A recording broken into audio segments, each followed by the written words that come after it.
Welcome to The Man from Edom.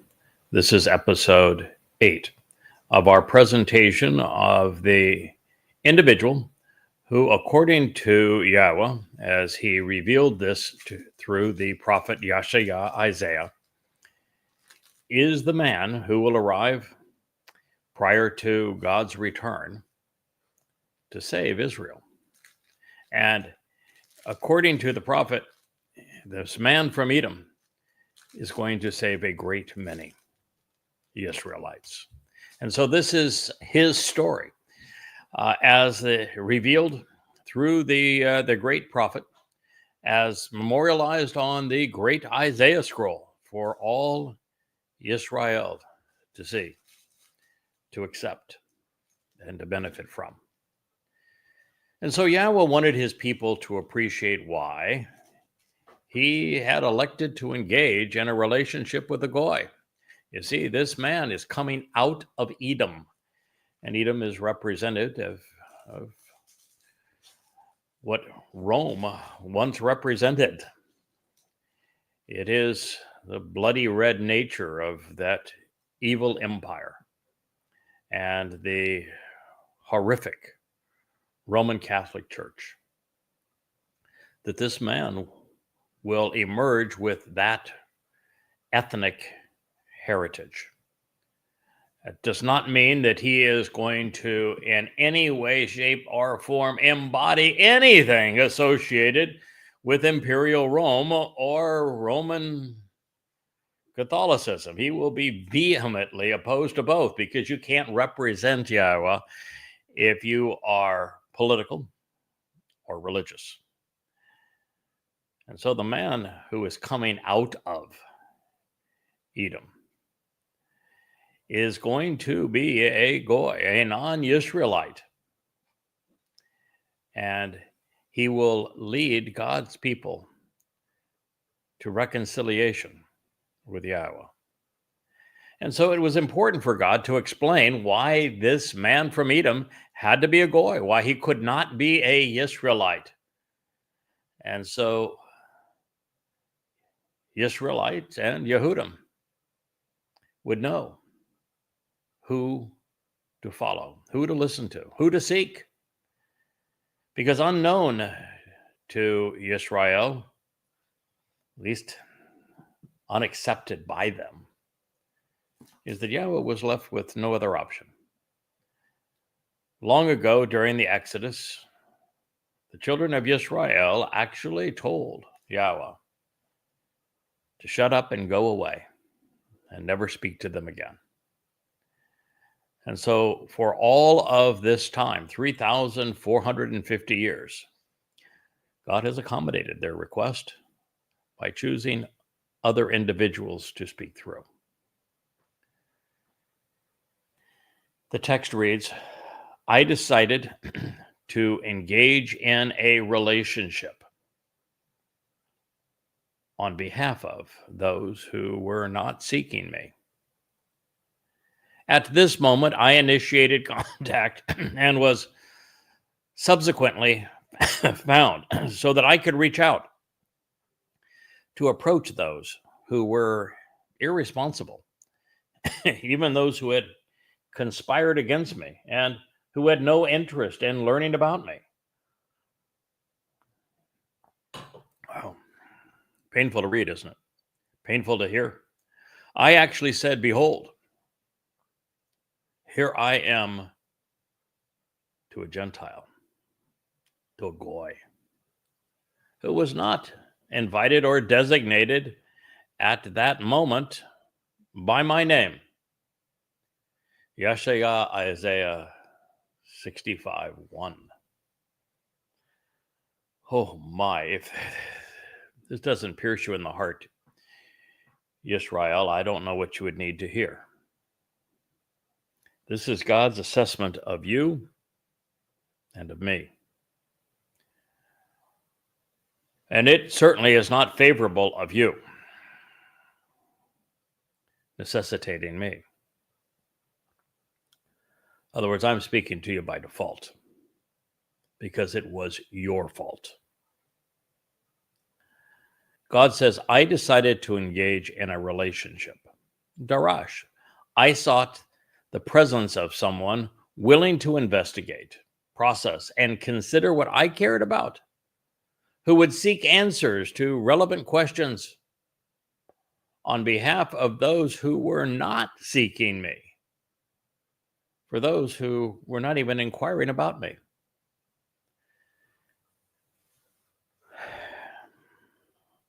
For my strengths and weaknesses. We all have plenty of both.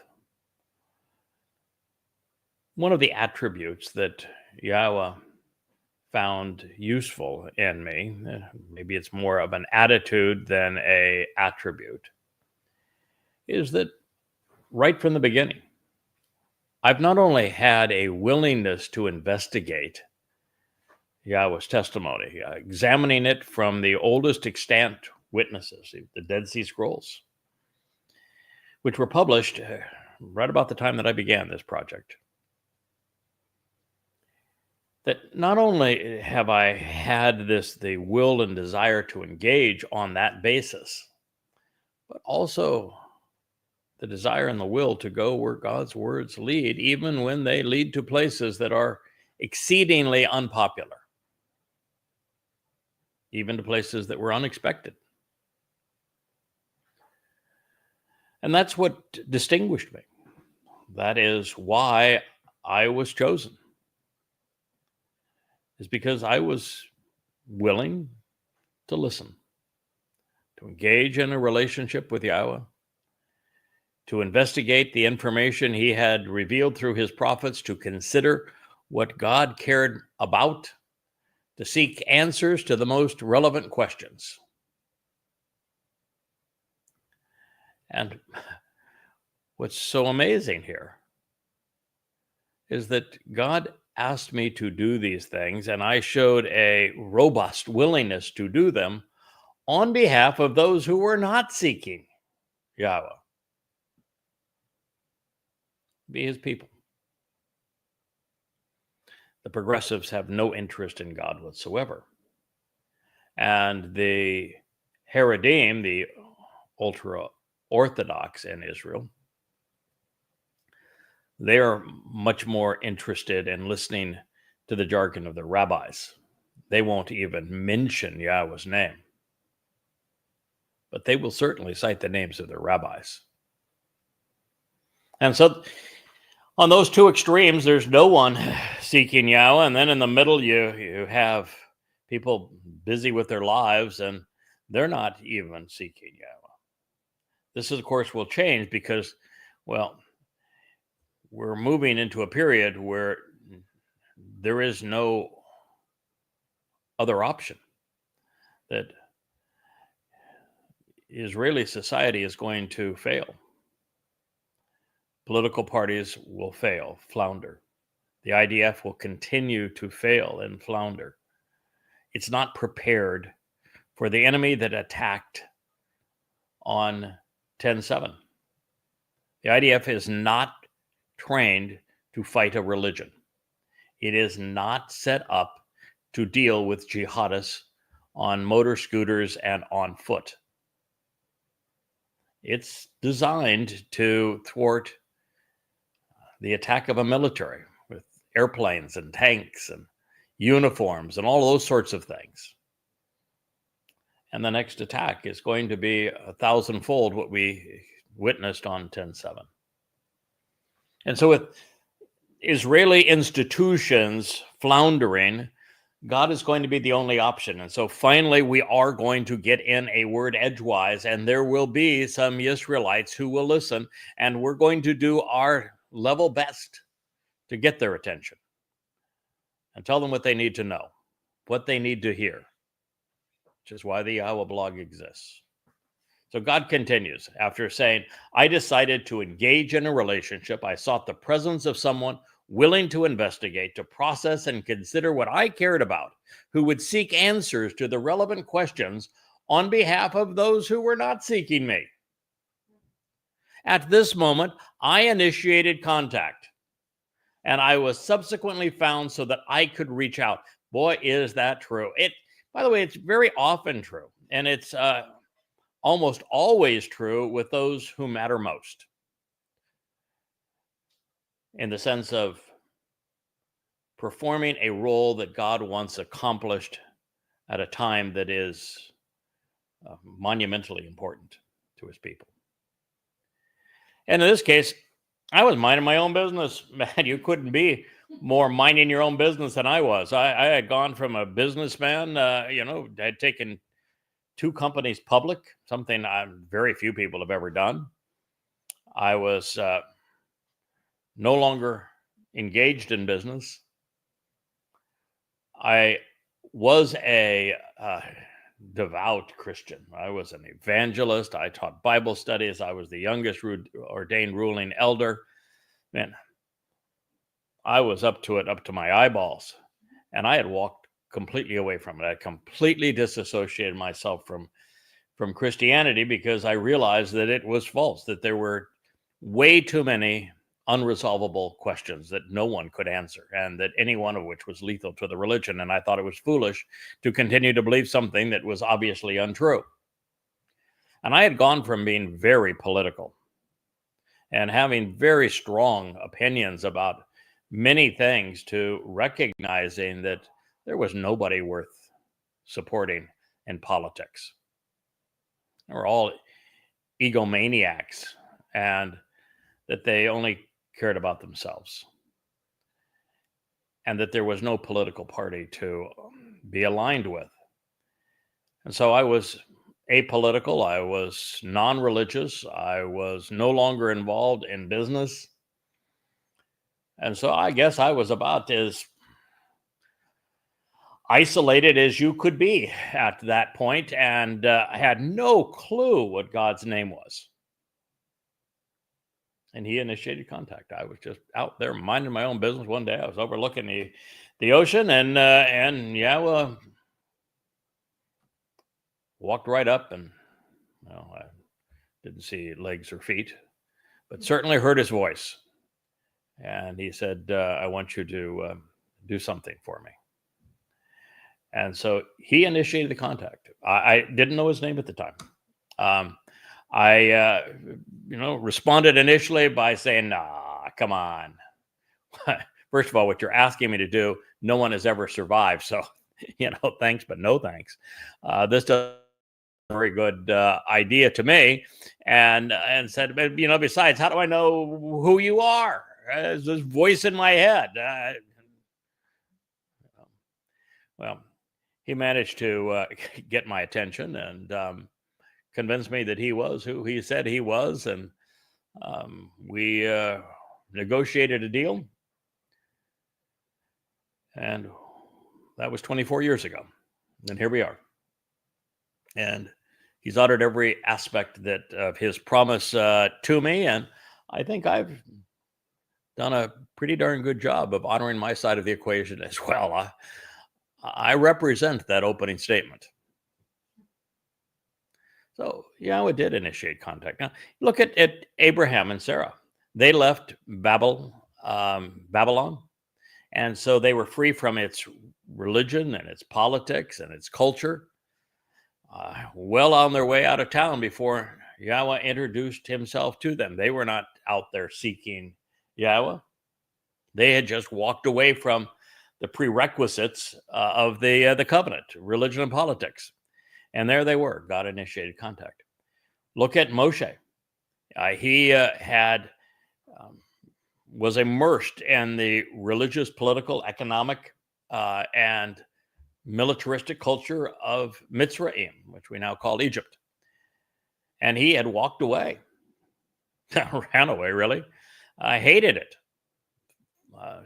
risked his life to try to thwart its implications on his people. And that's when Yahowah introduced himself to Moshe. He's just like me. He had no idea what God's name was at the time. Didn't know him at all. And yet Yahowah initiated contact, didn't he? We find the most important person in God's story being Dod. He sends Shamuel out to to find this individual. And God says, I want you to go to this particular man. His name is Yesai. And yeah, he's actually not a very good man. Says a lot of really stupid stuff. So that's why I judge him that way. And then, he was said, I want you to inquire about his sons. And they went through each of his sons that were there with him. And Yahweh said, nope. And there was one son that wasn't there with him, out there in Bethlehem, tended sheep. I mean, he was as isolated as he could possibly be. No discussion whatsoever about having a relationship with Yahweh at that point. There's no narrative. We know nothing about Dod's prior existence other than he was a shepherd. And he claims to have been a brave shepherd. And Yahweh initiates contact with him. And then tells us why. And so this is very common for Yahweh to do this thing, to respond this way. And you can see the first person he reached out to was not a Jew, was he? Abraham and Sarah. Nope. The next two were. Last one, no.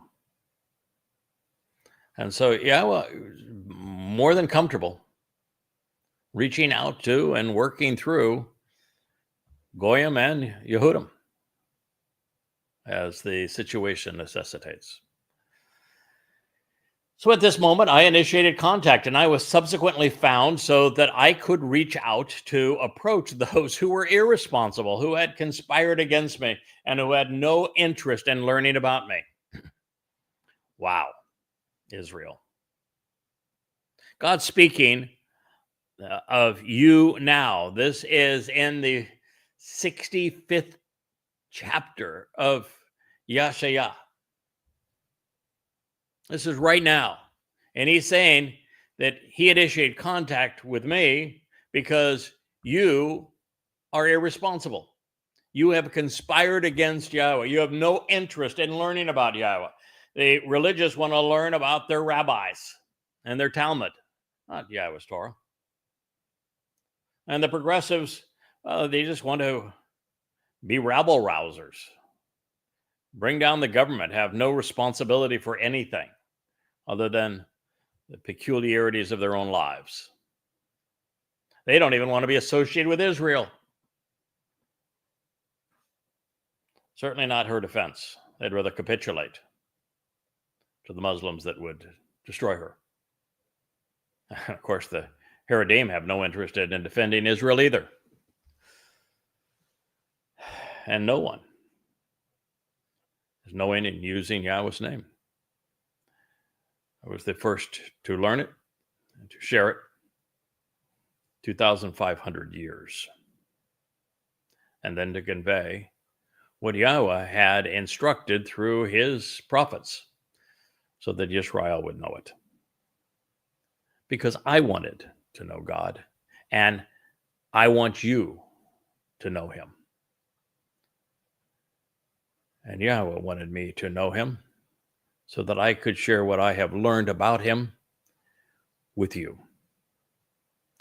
All that is needed now is for you to have the want to.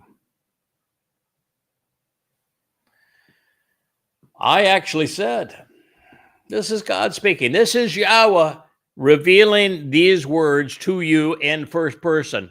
I actually said, behold, here I am to a Gentile. That's true. He did that very thing. I shared the whole circumstance and the books that I've written and the shows that I have provided audibly. God said, yeah, pay attention. Here I am. And he did it to a Gentile, this very man from Edom, the Nakar, the observant foreigner. And I was not invited or designated at that moment by Yahweh's name. I didn't know Yahweh's name, and I was not a Yehud that is named beloved of Yah. I would come to know his name, to love his name, to share his name, and to reintroduce God's name. Behold, here I am. Well, this is among the most revealing statements from the Almighty regarding his decision to reconnect with his people by using a goy. And the reasons were as obvious as they were aggravating and clearly stated right here. There were no Israelites inquiring about Yahweh, not one. Yehudim were more interested in erasing Yahweh's name and writing him out of their lives than they were in knowing anything about what he was offering or expecting in return. So God said, behold, here I am to a Gentile. We've come full circle from Yahweh saying the same thing to Abraham. Now, should you be curious about why I was not invited or designated at that time by Yahweh's name, well, the answer is actually twofold. First, it would be later that year that I would come to know Yahweh's name and share it. And second, I'm not a Yehud, and therefore I am not identified by Yahweh's name. That would also come later, which is why this was written in the perfect conjugation. I am now more Yehud than almost any Yehud, if not any Yehud on the planet, because I am beloved of Yah.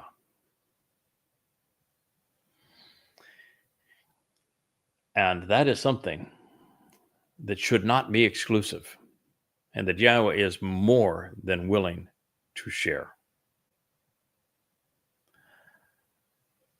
God did this because I had spread out my hands for the entirety of this time to stubborn, defiant, and rebellious people who walk in a way that is not good, following after their own thoughts and musings, their designs and institutions and intentions. Isaiah 65:2. You know, you've heard the phrase, don't leave me hanging. Somebody reaches out their hand for a handshake and the person just turns away. They give you a high five and there's no response. Don't leave me hanging. Well, Israel, you've done worse than that. You've hung up on your God. You've turned your backs on him. So yes, Yahweh reached out. He opened up. He made known his hand for the entirety of this time, but it was to stubborn and defiant, rebellious people, obstinate, insolent, and insubordinate individuals who walk in a way that is not good, following after their own thoughts, their musings, designs, and intentions, their own justifications and reasons, their contrivances, which they have invented. Isaiah 65:2. And so there you have it. Having failed to overcome the stubbornness of Jews for centuries, Yahweh tried a different approach. Had no choice, really. Because the chosen people have chosen every counterproductive alternative over God, and that's not good. When the chosen people don't choose God in return,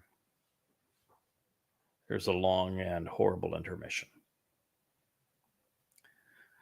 And Jews, Israelites, have become self-absorbed people, enamored with their own musings. That's what they call the Talmud, after all. But this must and will change as a result of the anguishing time of Jacob's troubles, which is coming upon them. In the choice between annihilation and life, Yahweh finally prevails. I was online on, I believe it was X this morning. Well, I was definitely on X and Facebook this morning. I'll see if I can look up and get the correct name of this. And as I was doing so, I saw a trailer for a film, and that film is called Fight for the Soul of America, October 8th. Now, that was really interesting. Fight for the Soul of America, October 8th. And when you play the trailer, what you see is what happened on October 7th. And that's followed by what happened all across Europe and America on October 8th, where Muslims and progressives rose up in unison, angry and enraged, calling for genocide against the victims of October 7th. The world had fundamentally changed.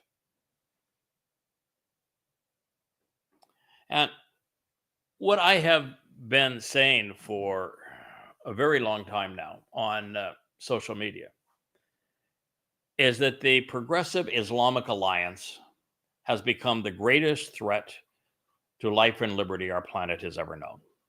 And while they do not use Islam and they do not use progressive, nor speak of an Islamic Progressive Alliance, and at least the trailer for this movie, which is going to be released here shortly in theaters, it is that which they're addressing, and they're warning how the world has fundamentally changed. Anti-Semitism, a call for apartheid and genocide, a complete disregard for evidence and reason, an affinity with the most egregious evil the world has ever known, is pervasive. And when you look at the protesters against Israel, the overwhelming preponderance of them are not actually Muslims. They're progressives dressing up as Muslims.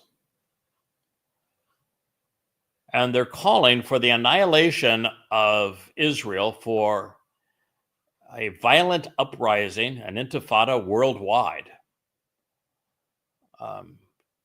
genocide against Jews,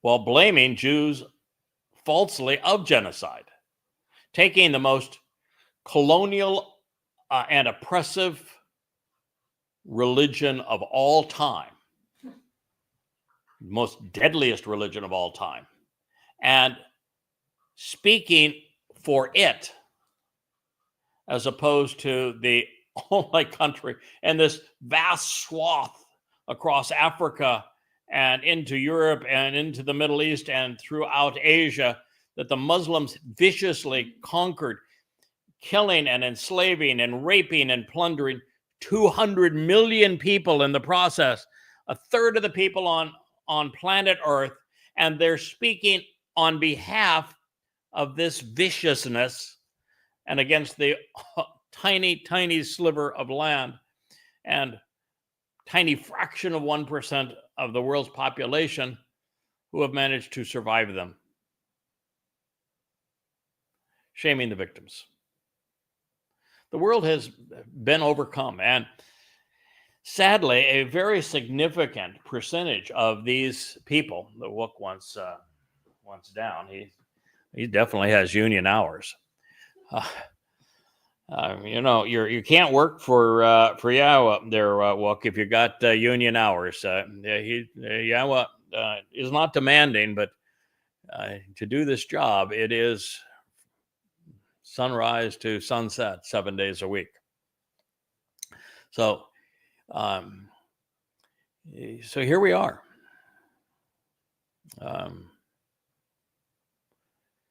And never in the history of this planet has rage against Israel and Jews been this grave. And sadly, a very significant percentage of the what I call regressive libertards. They would call themselves progressives, perhaps socialists, that are rallying against Israel, condemning Israel, and condemning Jews. Our Jews? And you look at the most probably famous of them in America being Bernie Sanders. But Jews have turned against themselves. I mean, unbelievably rebellious and stubborn, counterproductive, just as God has said. So there is no way that God can communicate through a liberal Jew, a progressive. First of all, they're overtly political, and they have no interest in Yahweh. Their interest is in some of the weirdest sexual perversions and literally genocide against his people.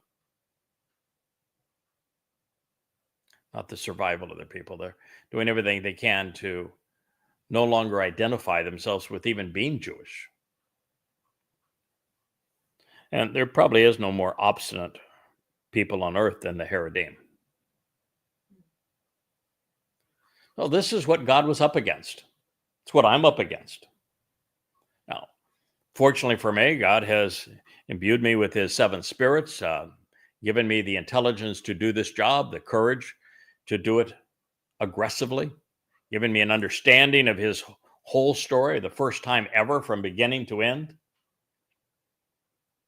Knowledge, understanding, respect for his name and for his people.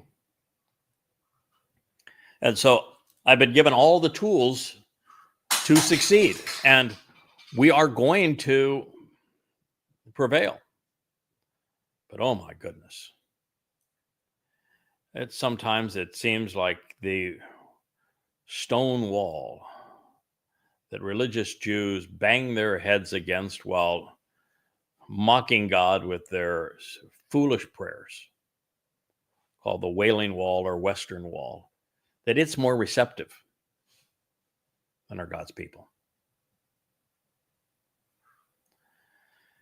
If it were not for the time of Jacob's troubles, you could be assured that we would not prevail. Well, God is not happy with his people.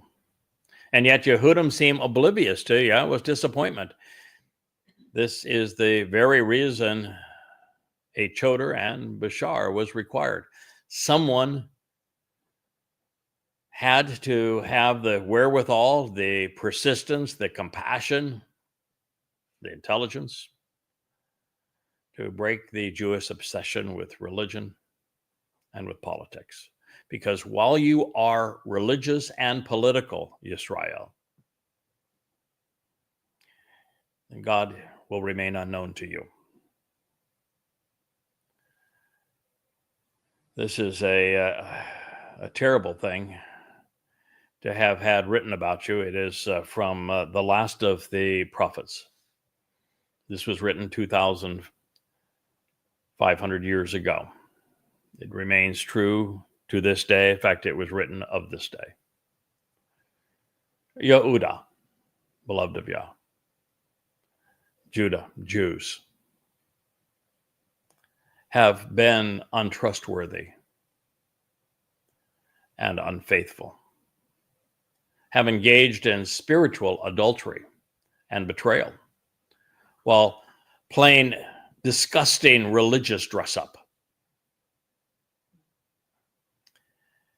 A detestable and repulsive religious abomination has been committed in Israel and in Jerusalem.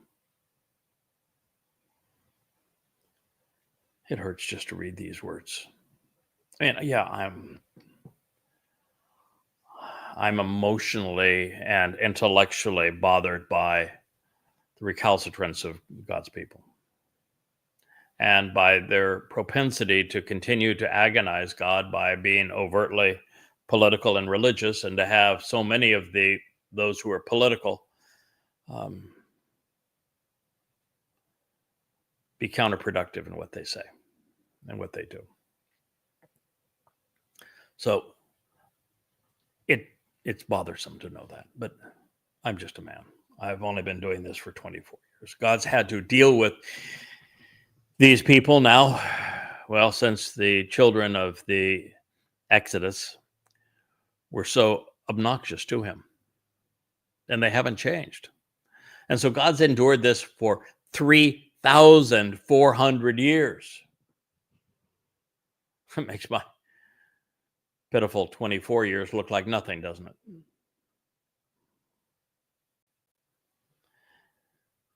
And so it is sad that the chosen people haven't chosen God. Israel, you have been untrustworthy. You have been spiritually unfaithful. You are a detestable and repulsive religious abomination. You are Toabah, a reprehensible, loathsome, and abhorrent form of religious worship, which is troubling and false, confusing and misleading. And you've committed this crime in Israel and within Jerusalem. Yeah, that's God's view of his people, of Jews, Israelis. He says you're untrustworthy, you're unfaithful, you are detestable, you are repulsive, you are a religious abomination, and that you have engaged in this loathsome and abhorrent form of worship, politics in Israel, and particularly in Jerusalem. You don't want God to say those kinds of things about you. Think about how bad you have to be for God to say such things. I am often attacked as being anti-Semitic, even though Shem means name, and no one on earth loves Yahweh's name more than I do. And no one has risked more or invested more in trying to help Yehudim, Jews, and Israelites than I have. But I share Yahweh's aversion to Judaism and to liberal Jewish progressive politics. And so when you say that these things and God's people are therefore detestable and repulsive, and that they have been unfaithful and untrustworthy, there is this propensity to say, well, we have to shut you down. You're a goy and you're being anti-Semitic. No, I'm being exactly the opposite. I'm opposed to those who are anti-Semitic, including Jews who are against the use of Yahweh's name. Indeed, Yahudah has defiled and profaned the set-apart place, the Kodesh, and even the set-apart one, who would be Dod, of Yahweh, which to provide the benefits of the relationship he loves. Further, she has married and is owned by the Lord Baal, the house of an illegitimate God. Malachi, my messenger, Malachi 2:11. So Israel, this is not a positive assessment, and I can tell you for certain that Yahweh is not anti-Semitic, but he is certainly anti-political and anti-religious, and you Jews have been exceedingly political and religious, and you would think after 3,400 years of that not working out for you that you would say, you know, it's probably insane to continue the same thing and expect a different result. You have profaned both the set-apart place and Jerusalem, and also the Temple Mount. And you say, well, how did we defame the Temple Mount? It was the Babylonians and that tore it down, and the Romans that tore down the temple. We weren't the ones who did that. And it was the Muslims who built those ugly shrines there. You liberated, it was Temple Mount, from the Muslims in 1967. You did that. and yet you didn't remove those religious scars from it. 1967 was a long time ago, and here they still stand more than 50 years later, almost 60 years later, and they still stand, scarring the city of Dod, the very summit of Moriah, where Yahweh orchestrated the construction of the house for his name. And you profane this place. In fact, Jews will even have a conniption fit if somebody who is Jewish walks up to the Temple Mount and acts like, well, it's their Temple Mount. I've constantly encouraged Jews, Israelites, to tear down those ugly scars. After all, October 7th was the flood of Alaska. The first thing you should have done is tear it down after what they did to you. The worst atrocity since the Holocaust. Tear it down. That's like saying that, if Auschwitz had been placed on the Temple Mount, you would have left it as a shrine to the Nazis.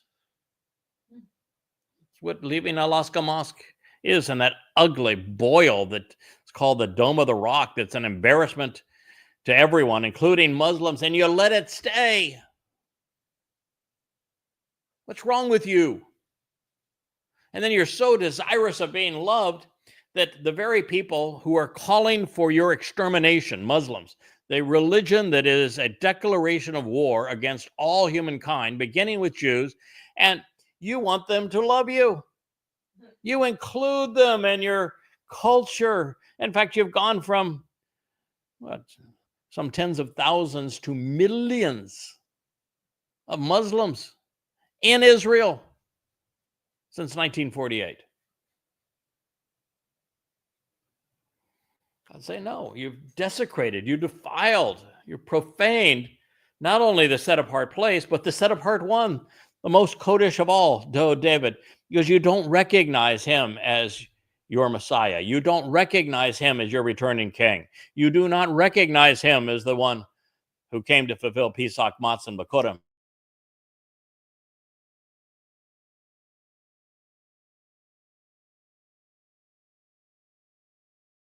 Him as the Son of God.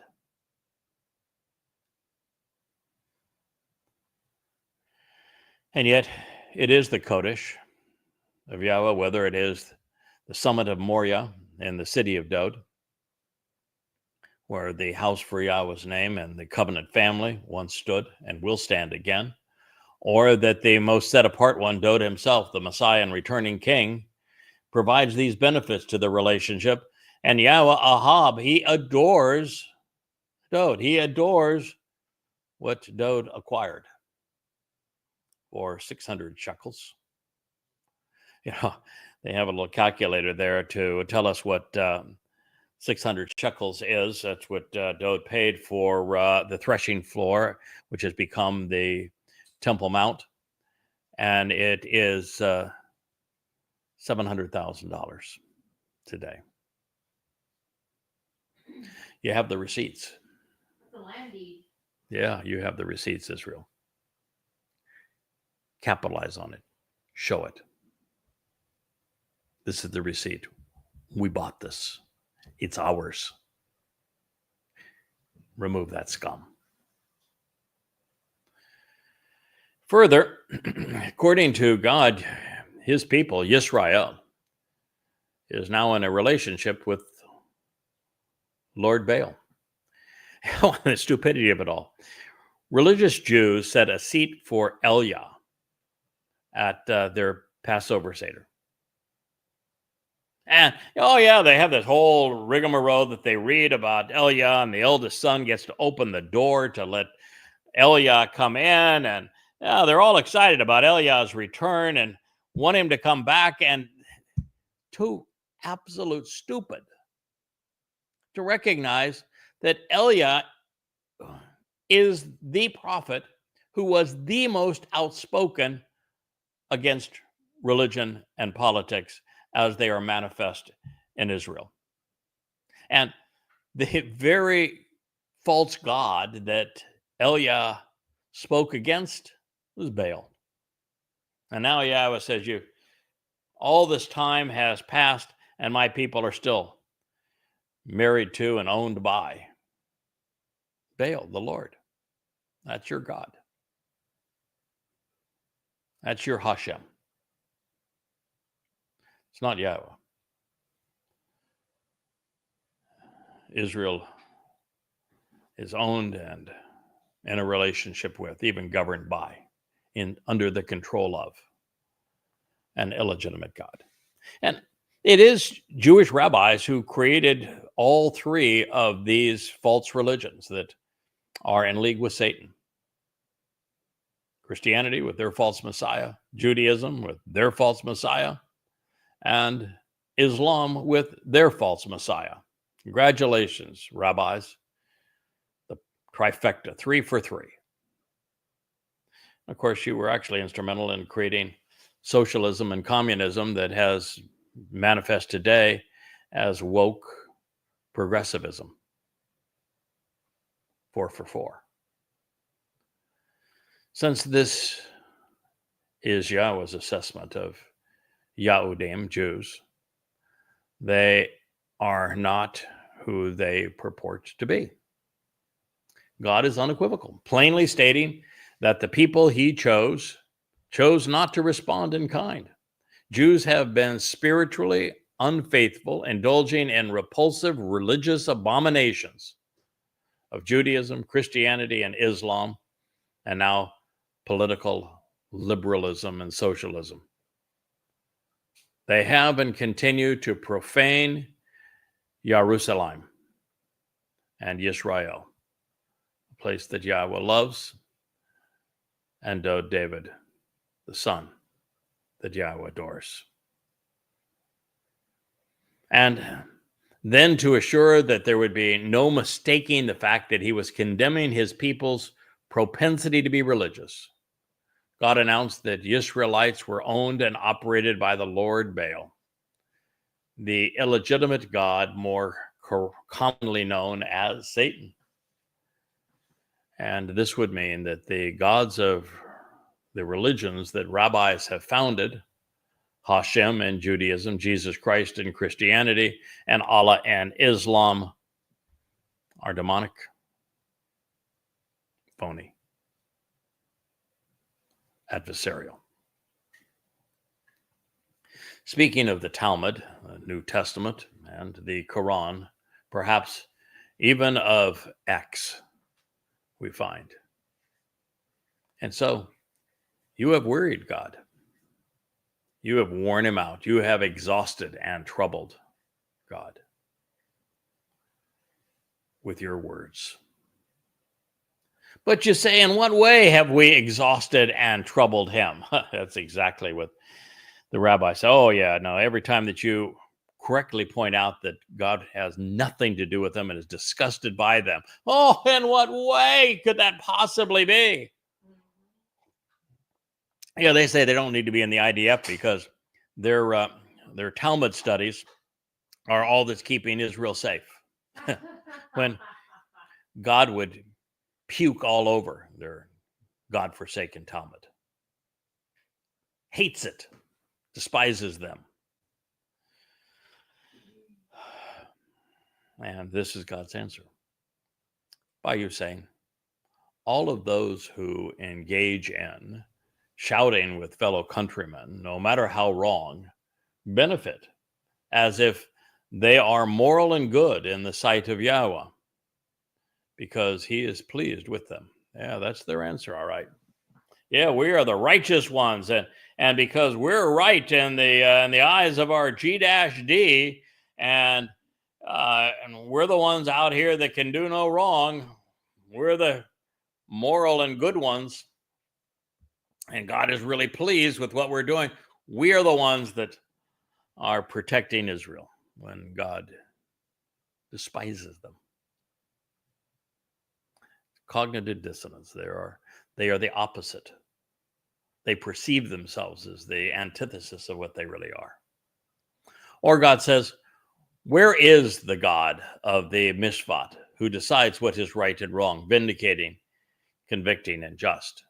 Yeah, the rabbis have taken the approach that free will and all, God's a proponent of free will, therefore they should be able to vote, and the majority wins. And if there are 2 or 3 rabbis that see something contradictory to God and they outvote God, then their way prevails.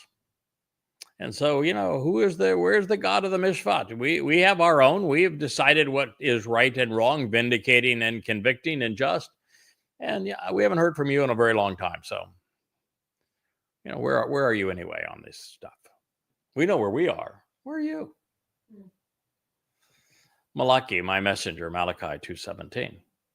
Well, this is one of the greatest crimes ever committed. Rabbis not only spewed out millions of words in the conceptions of Judaism, Christianity, and Islam, they attributed their false characterizations to God. In Judaism, they went so far as to call their Talmud Torah. Talk about reprehensible. Rather than listen to Yahweh, they shouted over him. The first claim that Yahweh is rebuking is the false notion that Jews who go along with the rabbinical program and with the halak traditions, the mishpat, are moral, that they're good and righteous. God is lambasting the view that he is pleased with the religious. They claim it, Yahweh denies it. Who do you suppose is right? The second religious assessment God is denouncing is that men have earned the right to determine mishpat, what is right and wrong. Just because God is avoiding them, however, does not mean that they have replaced him. What it means is the rabbis are annoying him, which is why he has nothing to say to them. Oh, that would require thinking, wouldn't it? Maybe a little morality. I don't have any of that. Therefore, since God cannot communicate through those who speak over him, as opposed to those who listen to him, who claim that their criterion matters more than does God's, and who do not actually know him, well, he would select, then prepare, and dispatch a malak messenger of his own. Therefore, behold, I am going to send out my malak messenger. Sorry, but he's not yours. He's not coming out of Judaism. He's not speaking for the rabbis. He's not part of Christianity. He is not part of Islam. In fact, he disdains these things. In fact, he is committed to exposing and condemning them. That's what makes him Yahweh's malak. He's anti-religious. He's apolitical. He loves Yahweh. Therefore, behold, I'm going to send out my messenger, and he will prepare, clearly mark, and highly regard the way unto me, and regarding my appearance and approaching my presence. Then suddenly and straightaway, to open eyes and minds, he will arrive to pursue the harvest for his palatial home, the upright one whom you yourselves have sought, along with the malak messenger of the covenant, in whom and for which you have desired.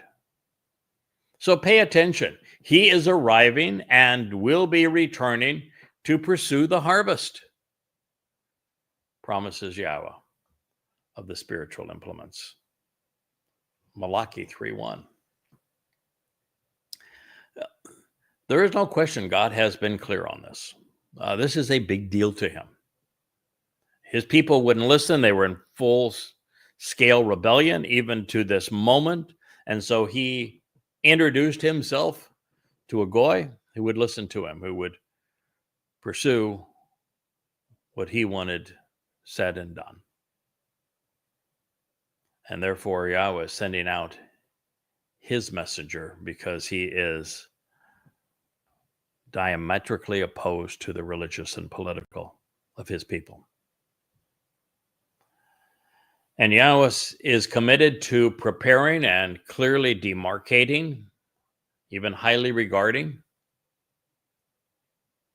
this individual, because it is through him that God will prepare, highlight, and respect, turn towards the very means to approach the way to God through the covenant, by way of the Moed Mikre, by recognition of Yahweh's name and those contributions. And this is the one that's going to lift up that raised highway unto God. He will clearly demark and prepare the way unto Yahweh. And he will acknowledge and respect God's approach, his appearance, which will occur with Dode on Yom Kippurim in year 6000 Yah, which is October 2nd, 2033. Then suddenly and straight away, to open eyes and minds, he's going to arrive to pursue the harvest on behalf of his palatial home, this upright one, whom you yourselves have sought, along with the Malach messenger of the covenant. The upright one, who Israel should have sought. The one with the most palatial of all homes, with a royal residence, is Dode. And it is by understanding the things of Dode, conveying the things that pertain to Dode, having a full appreciation and knowledge and understanding, comprehension of what Yahweh and Dode have accomplished, where Dode's palatial home is going to be, how it relates to Yahweh's, how it's connected on the ridgeline of Zion and the signs posted along the way. How these two homes play out together, particularly as revealed in 2 Samuel 7. And this is the return of the Messiah and King that God is speaking. And Dode is willing to share this palatial and royal residence. And it is the job of Yahweh's Malach, his messenger, to point these things out to you. And he is actually the messenger of the covenant. Today, there is one of him. If you go back more than 24 years, there were none of him.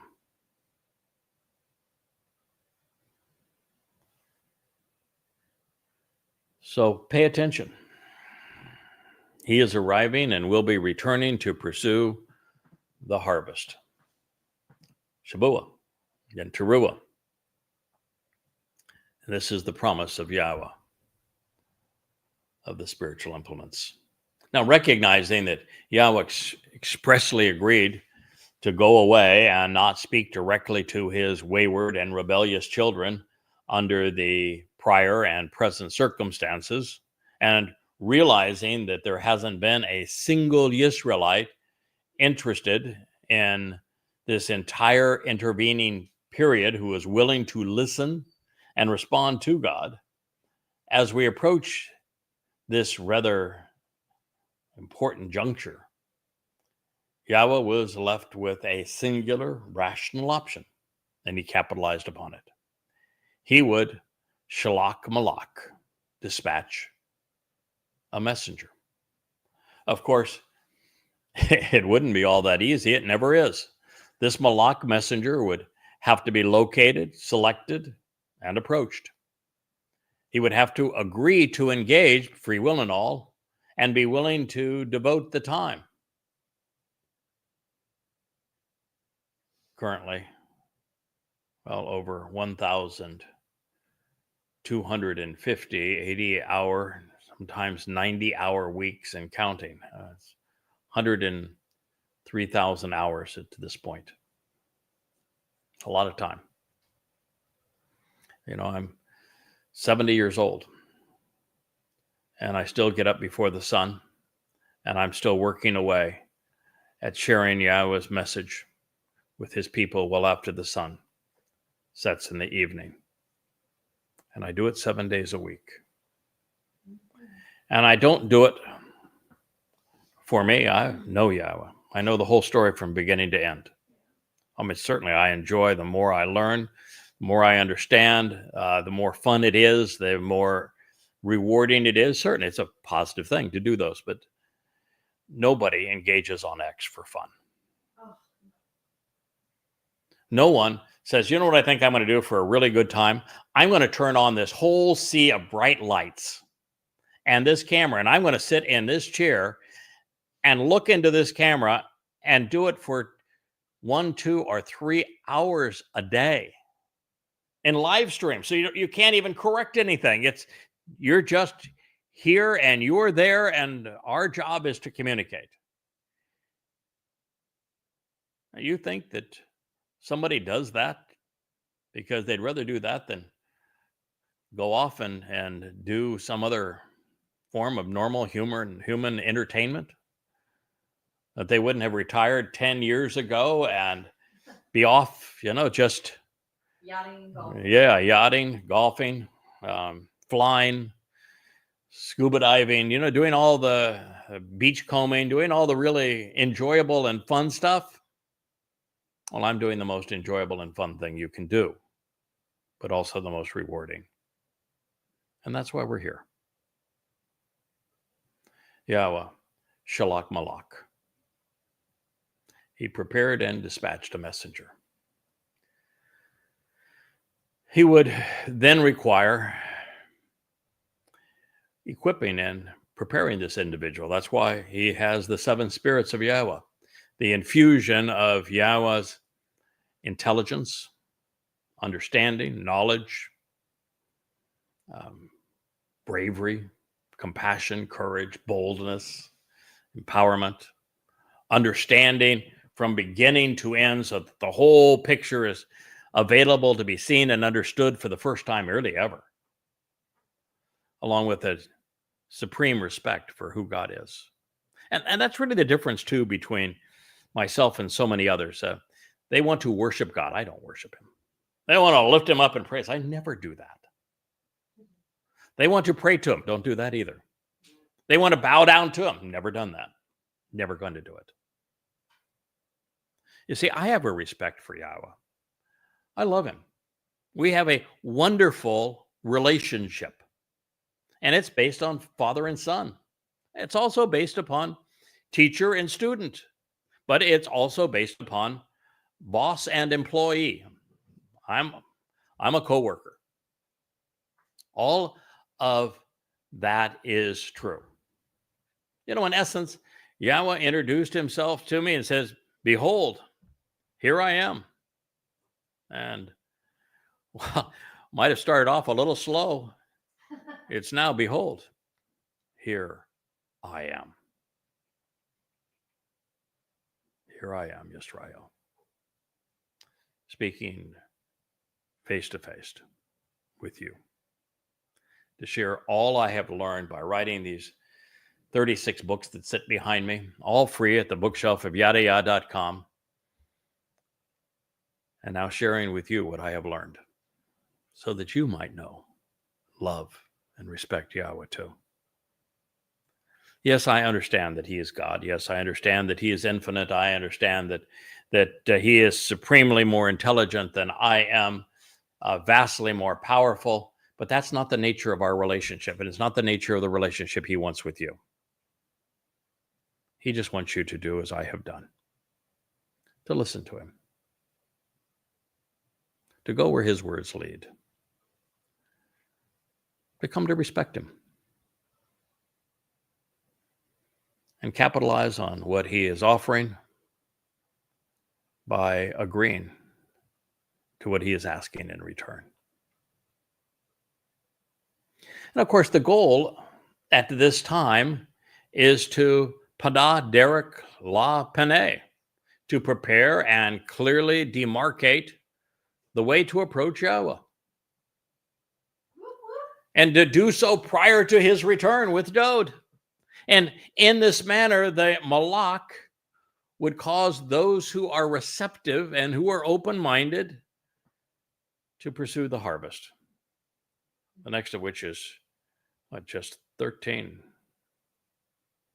months away, Shabuah, at the beginning of the time of Jacob's troubles, which will end with the final gleaning on Towrah, Shabuah to Towrah, sacrifice of the Adamah Parah that next morning,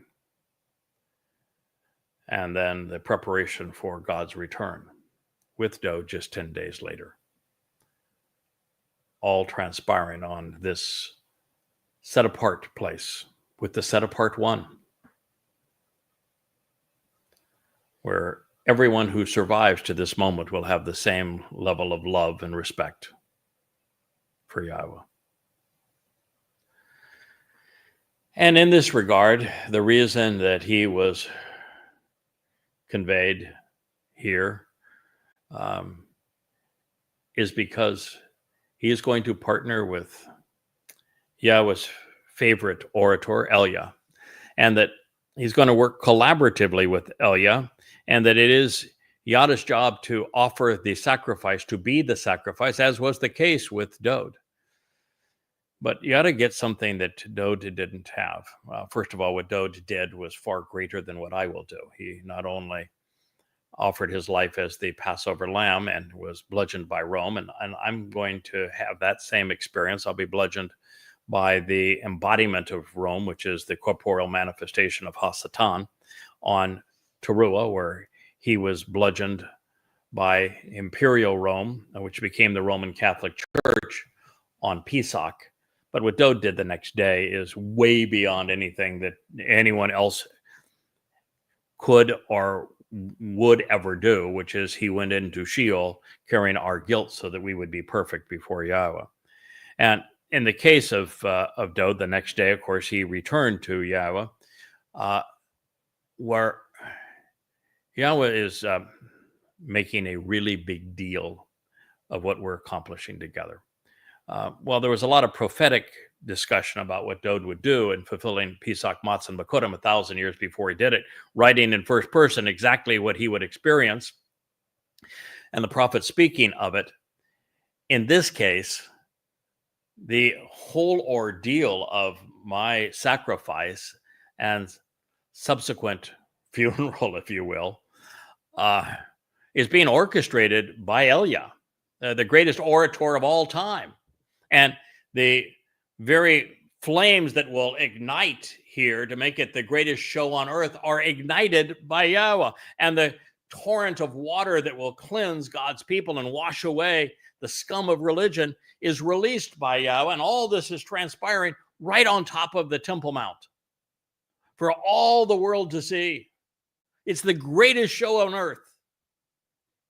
And so God is making this enormous spectacle of what's happening, because it is the point that everything is changed forever. The end of religion and politics and the beginning of a perfect relationship with Yahweh, a return back to the Garden of Eden and love and respect for our Father. That is what we are moving towards. That is the way that is being prepared. That is the message that is being communicated. That is what is here for you to capitalize upon. It is why we turn on these lights and fire up this camera so I can share this message with you.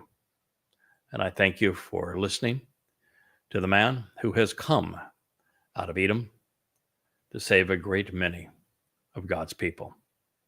I am the man from Edom, and I thank you for listening.